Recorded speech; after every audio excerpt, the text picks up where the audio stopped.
beats, rhymes, and plus reality, yeah, strictly under, never gonna be on the radio. Beats, rhymes, and plus reality. The world is after me, looking to shine beside my cavalry. Amongst all that bullshit, emphatically. In a world where artists create for salary, I seek to overthrow radically. Mediocre mainstream as the people over the eyes of Miss Hip-Hop. What does it have to be? I won't turn a cheek, instead I fight back automatically. No computer's capable of calculating cures to the comical. The kind of casualties come after me. If you dare to test your luck, then by the sudden force of thunder you get struck. My lyrics surgery, then they rush. A pack of wild dogs in the rough. You're steady trying too much, but don't even have enough to touch a bluff of the underground stuff that Parker spits up. You never seen the likes of any such MCs looking to decapitate the professors of the tough. Beats, rhymes, and plus reality.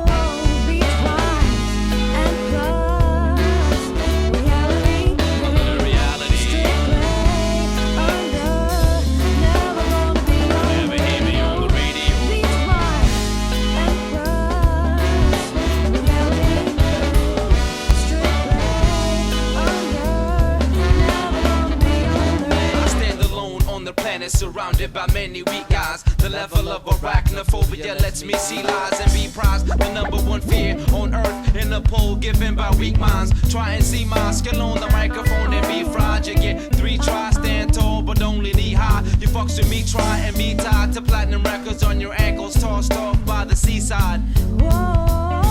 It's Ollie Smith and Mr. Parker. We're showing you the path, the musician and the prophet, not to mention the math. So don't call yourself an artist if your soul gets cash. For dollar signs are adding up for you to walk right past your last chance at the future, cause it starts in the past. If you're hearing what I'm saying and feeling what I'm speaking, well think about it for a second and forget by next weekend. You can listen to me close and feel me as I reach in. I'll touch your mind and body at once, you're left tweaking. With what? Beats, rhymes, and plus reality.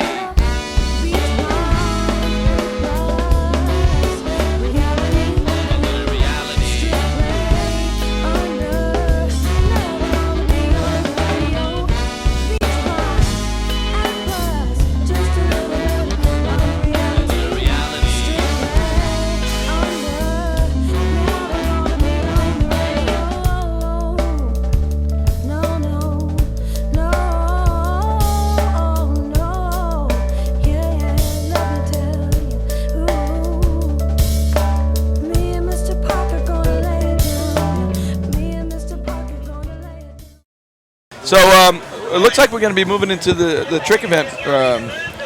I saw that they're showing us that trick wake, that Massacre of Trick Wake, which happens to be a real nice wake for tricks. It is. It's a flat table. It's a crisp wake. Trickers, they're tricking world records behind it left and right, and they love it. You can see that table, how it's so crisp right there. Even in the turn, there's not a whole lot of whitewash on it. And it's interesting. The guys are excited because, and they talk about, like one of the, Ryan Green was talking to me about his run. And because it's the Mastercraft, they know that they can throw their hard stuff. Absolutely. You know, they can go with the big runs. It's a really nice wake for flips, too. And Ryan's a big flipper body of a guy.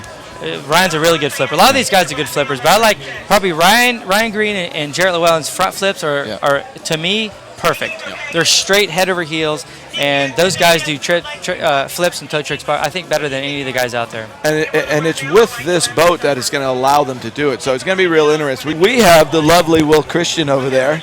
What have we got coming up next? Well, we got men's tricks coming up, so that's going to be interesting. That's kind of up your alley a little bit with those flips and spins that you do on your wakeboard. We're going to see some spinning, some flipping going on. But we're going to see a whole lot of them, and these guys are going to be going really fast. Where in the wakeboarding, 6-7 tricks is quite a few tricks in one pass. Right. These guys are going to be between 15 and 18 tricks on one pass. So they're going to be tired by the time they get back. I don't know. These guys are pretty fit. These guys are fit. They allowed 20 seconds. A lot of these trickers do more tricks. It's almost 25 tricks in 20 seconds, which is so they're jamming them in there, aren't they? They're going to be. And how many tricks? How many men's tricks kids do we have going out tonight? We have 6 competitors, and the first one's right here is Ryan Green from Australia. Yeah, and Ryan's starting with his toe pass, and Ryan's one of the real smooth, steady trickers. You ran a 10.5 to make it here, which is a pretty big score to be in 6th place. And he seems to be moving at a pretty good pace here. So he has to get this last trick in for that 10.5. He didn't do it. He had another trick called a toe line back-to-back reverse. that he didn't put in there. But he's going to be pretty happy with that. We talked about it before he went out. Whoa, what do you got going on there? You got an old friend of mine, Angelique. Yes, we do. Angelique, World champion, nice now enough US to join Open me champ. here, even though she's actually competing in the women's trick. So her event's coming up soon. But that was pretty impressive stuff, Angelique. How did you feel out there?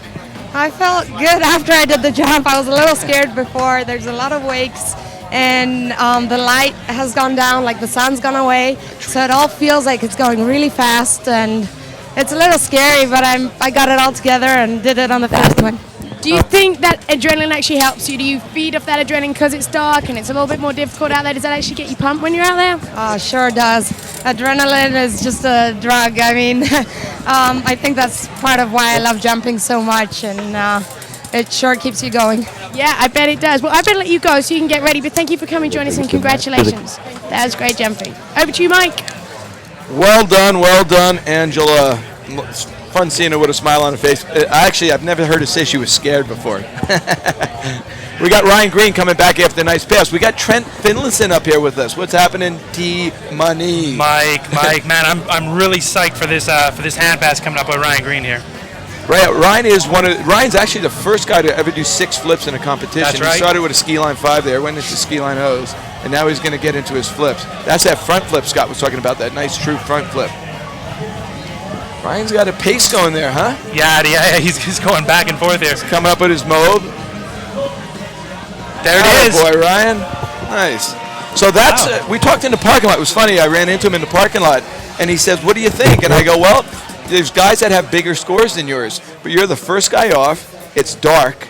Yeah. Put a score out there. And just really nice ski line 5 there. He had a little trouble on his ski line O. Yeah, it looks like he see went a him? little early on that. Got a little early, got in a little deep, but he settled in right there. That's for his reverse ski line O. And now he just got his pace back. This is like his 5 front is his setup for his flip. Now watch how true this front is. So he stays totally outside the line on that thing. Straight Bang. head over heels. Yeah, that's a true front flip. Yeah, Shooter really, he was in a good spot there. You know, he had nothing to lose. Kind of like how Natalia Bernikova in the women's jump, she went out. You know, the water was calm and it hadn't really been stirred up. And Shooter was Ryan Green was in the same position, and he definitely made use of it. Yeah. And the interesting thing is, he knows he can't beat those other guys. Yeah. But he says, you know, why don't I make them beat me? Let me put a good score out. Let it get a little dark. You know how fast it feels when you're going fast, when you're tricking out there in the dark. So maybe these guys are going to, you know, find a little trouble with it. Maybe his, you know, strategy's going to work. All right, check it out. We got Olivier Fortamps coming up next here. Mike, check out his stance before his first trick here. Yeah. He really loads it up. Yeah. So they're all getting into the heavy, hardcore body overs and then straight into the flips.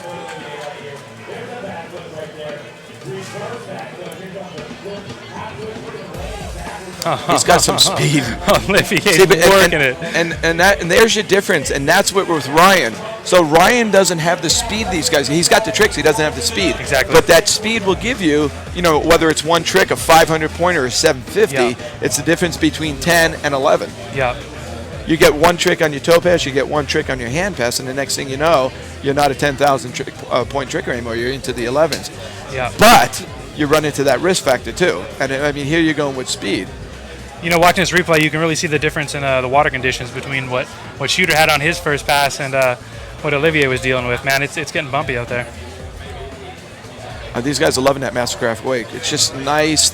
Really has what a trick skier looks for in a wake is obviously some height to it, Yeah. but also some shape to it. Yeah. Because then they don't have to throw so much; they can ride through it, similar to what a wakeboarder when they jack up the wakes. Right, But actually, more that's importantly is that calm table there. That's interesting you started talking about that, because I was just wondering that. I mean, us All right. wakeboarders, we're looking for a big Olivier's wake getting there. sorted out. I guess he's putting on his toe ski. Is that the same for the? Are we off? It's actually interesting. I mean, Will, it's you know, what do you like? I mean, if you're going to do a flip, obviously you want that wake as big as you can get it. Exactly, but I was wondering if that was the same thing there with the trick skiing, or whether actually after a more mellow ramp, if you like him to. Well, I mean, it really depends on what you want. I mean, if you're going to go really fast on a bunch of spins, you don't want to get too high. Right. But if you don't have to use a lot of energy, you can go a lot faster on your flips. So Right. you're kind of like in a catch-22, because if it's too big, you're in the air too long for your spins. And if it's big, then you don't have to throw. So you might make up speed on your flips, but lose speed on your hands, on your Right. spins. And these Mastercraft weights presumably are pretty favorable for It's for what just they're about offering. it's just about it. It's perfect. It's really what these guys are looking for. Right. So we're going to see some good tricks out here then. So far, it's looking. I think everyone's real happy with it. Oh boy! Olivier getting stretched out. So there's that little speed thing we talked about, but you saw the speed kind of get him in trouble. But hopefully, it wasn't too sloppy because the speed was faster than Ryan, and because of that, he might have picked up that extra 500 to 700 points. Yeah. But the judges are also watching. I mean, you've got 5 judges watching this on a video, and so they can see when things aren't going on. I mean, there he bailed on his reverse toic back-to-back. Yep. We, we're looking at this replay here. Ryan Green's score came in 9,110 points. So Ryan got in a little trouble then. They cut him on something, or his time was slow. We can't hear the horn from here. Yeah. So it's going to be interesting. And also now as it's getting darker, maybe that's why these guys are stumbling. Yeah, definitely. It's going to be harder for these guys to see the top of the wake and harder for them to get off. So, Will, Yes, Mike. have you ever put a rope on your foot and tried to go behind a boat? Is there a reason I should want to do that? In the dark? I don't know. But, if you think about it, put a rope on your foot and make your wakeboard half as wide and half as long. I hear where you're coming from, because I have ultimate respect for these trick skis. Those are like slippery little suckers, those skis. And then try to get 18 tricks in 20 seconds. Yeah, now we're talking. They take a very short cut though at the wake, don't they, trick skiers in comparison? It's all about that 20 seconds. Get as many as you can. And this guy going now, Corey Picos, is a legend. He's been, see now Shooter might have been playing his cards right. Exactly. It got dark. A couple of good scores out there. Corey had to push it, and here you go. What happened here, Mike? He looked like he came up a little short on toe 7, and his heel caught there.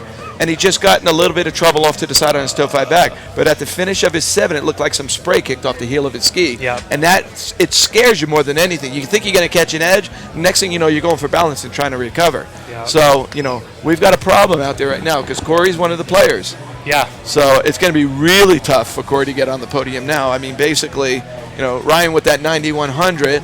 Olivier, we haven't got Olivier's score yet. Nope. So as Olivier's scores come in, that takes Corey totally out of the podium picture right now.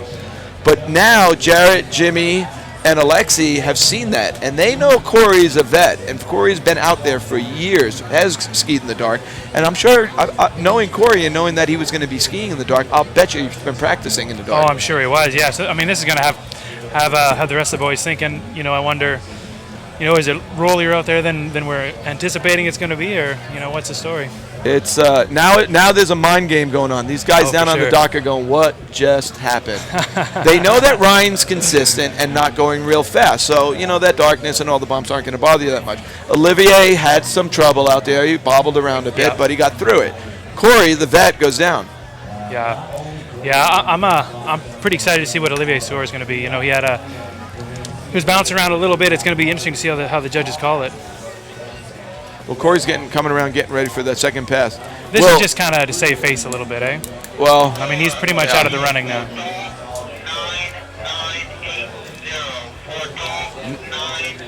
Wow. That's a good score. We got 99.80 for Olivier. Yeah, 9,980 points. That puts Olivier into first place. Well, we've got, looks like Will's down there with another guy with a funny accent. He's got Ryan. Ryan, I do. Ryan, you have a funny accent. Where are you from? From Australia, Perth, Western Australia. Okay, excellent. How'd you go out there tonight? Did you have a good time? Yeah, it was good fun. It's a great event here that Mastercraft's put on, and it's a little different for us, but great event. I did all right. It's not a too bad a score. We'll see how everyone else goes.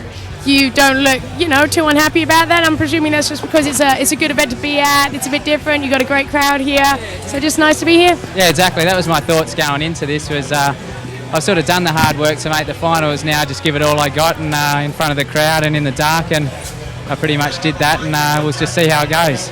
Good on you, man. That's great. How long are you over for? Back on Monday to England for a week, and then back home to Australia. So yeah, be home after a long stint away for about 4 months, but looking forward to getting home. I believe you've got, obviously, your summer coming up now, so you got a lot of training coming up? Yeah, we run a ski school in Western Australia, my wife and I, so we're going to be busy with that as soon as we get home, so looking forward to it. Well, good luck. Thank you so much, and well done tonight. It was great.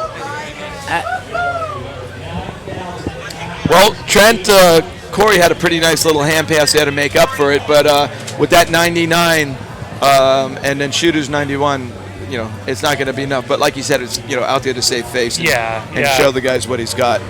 Yeah, I guess all three events are like that, but tricks is, man, really unforgiving. One mistake early, in your pass, and it's game over. Next skier on the water, we got the world overall champion, Jarrett Llewellyn, all the way from Innisfail, Alberta. Yes. This guy is fun to watch tricking. Like, I tell him it's putting me to sleep because it's the same thing every year. It's between 10.6 and 11.5 every single time. A split second is the difference, and it's as clean as can be. Yeah. If this is how you're going to teach somebody, you must have had a good coach, huh? Oh, yeah. If this is how you're going to teach somebody, this is how you do it. Actually, a good story about Jared on his toe turns, he learned the basic toe 7, toe 5 to back-to-back reverse toe 5 in 30 days. 30 days? 30 days, and was good as, and one of the legends in water skiing, Liz Allen Reed, watched him, and she said, oh man, that kid's got great toe turns. I said, he just learned them this week. So, this kid is just really, really balanced, whether he's on a slalom ski, trick ski, or jump ski. Look at that front flip, Mike. Jared actually learned it outside the line and then relearned it inside the line for speed. Mo back-to-back reverse. There Same it run. is. Nice. And that from a guy who can jump 240 feet. I know. Check out this replay here. Just watch how level his shoulders remain through each of his tricks. And he's always on an edge. He's always moving. Yeah. That wasn't his best ski line back-to-back, but you see how he just calmed down and got right back into it. So that was a front flip inside the line, where the other guys were going outside the line. Yeah. It's a little faster to go inside the line, but it's a lot harder to get true credit on it. A lot of guys will cheat it and do kind of like a Mexican back roll looking thing. Yep. Well, we just got a score in for Corey, who's watching the end of Jarrett's pass here. 6,130 points for Corey. And basically one pass and one trick. Basically one pass, yeah. So you got credit for the 7, and then you went into the other one. Yeah. So, Will, what are you thinking, Will, of that stuff? What's going on? Well, I'm pretty impressed with what's going on here, Mike. You told me you've got world champions here, but I'm a little curious. You got to fill me, as I don't know my trick skiing too well. What's a good trick? Like, is there something out there that everyone's chasing that only the top guys can do? Well, what's really interesting is it's the guys, obviously, the more difficult to trick, the more points you get. It's all based off a point system. Right. So, for example, a 360 compared to a 720, your points are quite a bit different. But what are the guys spinning? They spinning 7s? Most of the guys are doing back-to-back 7s. Right. It's a little slow to do a front-to-front 7 or a front-to-front 9, and the guys aren't doing. Guys can do back-to-front 9s, but they're really not doing them just because of the time and the difficulty. So you'll see these guys going really fast. So really, to answer your question, it's the guys that are doing the most difficult tricks the fastest. And now you're getting into this. Like Jarrett's toe pass, he moves along at quite a quick pace. But when you get to like Jimmy, you'll see Jimmy going a little bit faster, more body overs. Jimmy hasn't been practicing as much as he used to, but Jimmy's a world champion. So here's a good, watching this toe pass here, you'll get to see how everything flows into each other, and the speed of the skiers as they're moving down the levels is getting a lot faster. So this is a balance then, Mike, really? It's a total balance. If you think about this, whoa, Jarrett, that's balance right there. You talk about balance. So if you stood here and put a rope on your foot and just with your shoes on tried to do what those guys are doing, it's almost impossible. It's really, really hard. Plus people will wonder what I was doing. Exactly. And wonder what these guys are doing. The balance that these guys have is unbelievable. But the amount of hours that they spent developing that balance is incredible. Jarrett's been trick skiing since he's like 5 or 6 years old. And that's the same with most of these athletes, Mike. All of them. They have to. You can't perform at this level unless you have been doing it your whole life. So this is dedication, what we're looking at right here. It's unbelievable dedication on and off the water. So Jarrett, look at that balance. He should have gone down. That's and there again too, being pulled by a boat on that little ski, out of control. He just keeps. That's that muscle memory Scott was talking about. You just keep moving.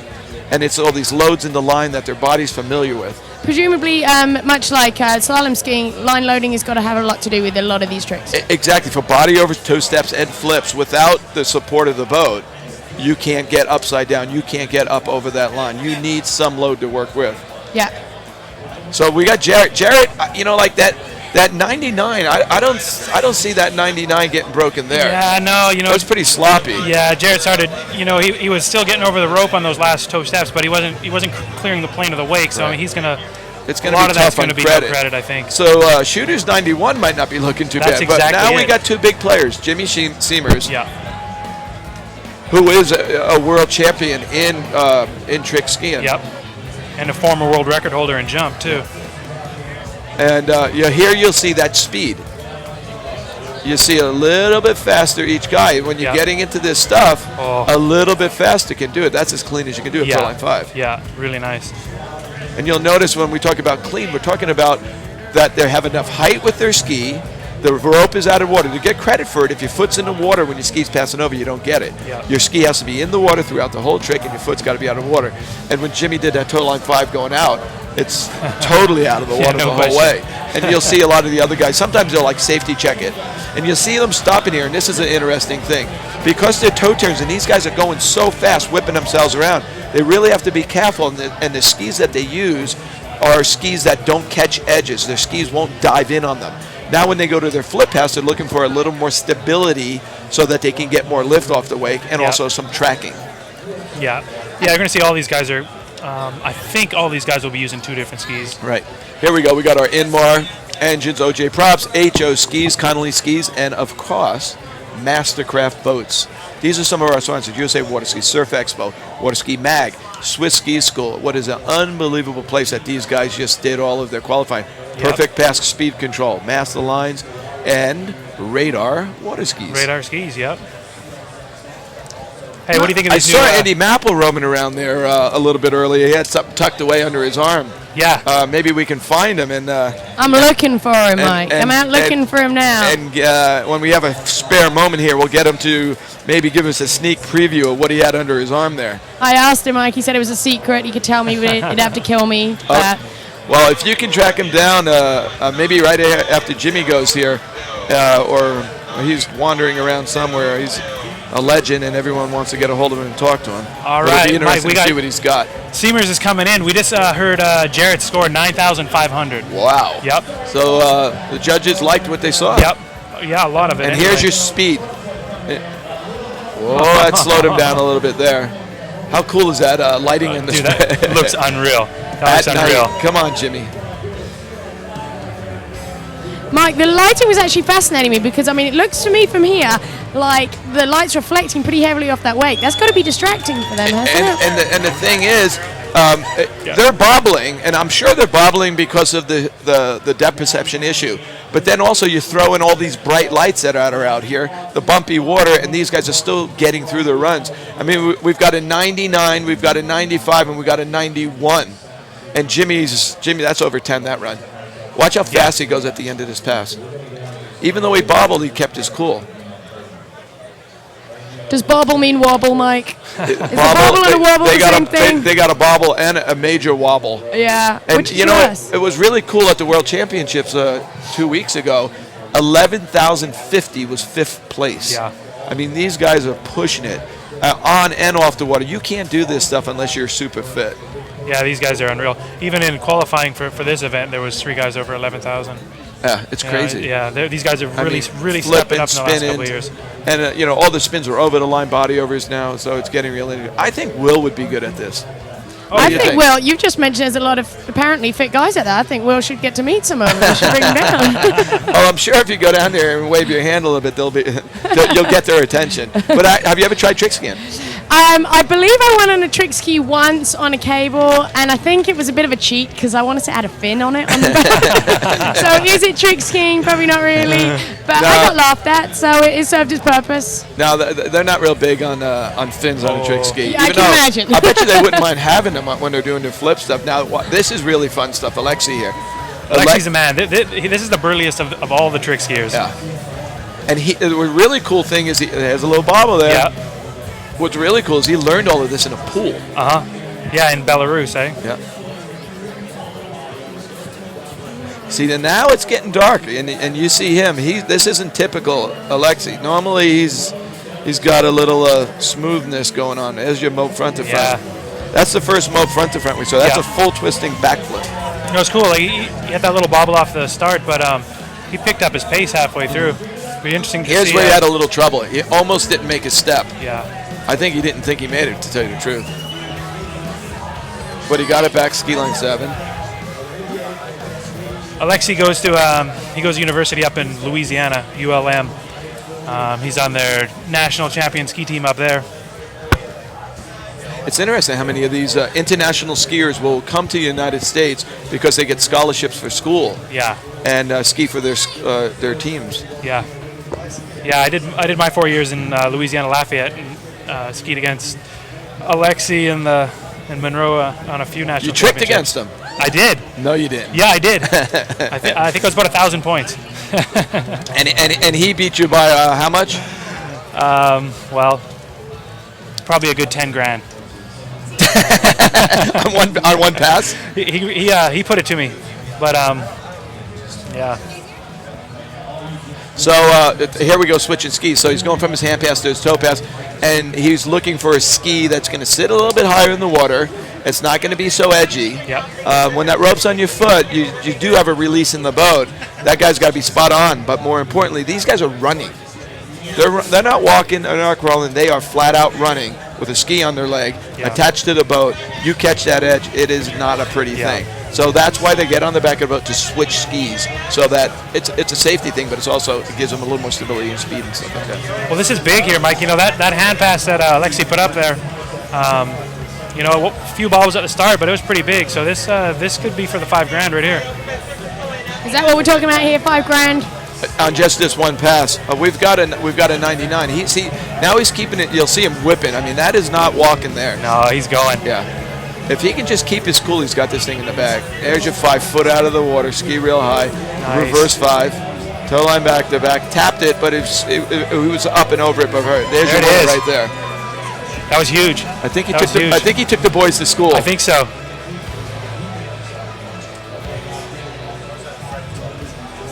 Alexei. So let's give us your call on that. Where are you at? Alexei's pretty good on those 11s. That bobble on that ski line 5 at the start is going to slow him down. Yeah, a little bit. Man, looking at that's got to put him up over 10. Yeah. We just got Jimmy's score, 10,260 points. That's it. That's a good score. That's a good score with the lights out. Oh man, these guys they've stepped their game up. So what are you giving Alexei? I think it's going to be enough. I really think it's going to be enough. Well, I think it's going to be mid-10s. Yeah. The 10,260 is that's a big score, but Alexei threw the fist, and that run was probably, 11-2, 11-3? Yeah. So even with the bobble, he's still got 1,000 points of room. He's feeling good about it. My call is he's going to be up on the top of that podium.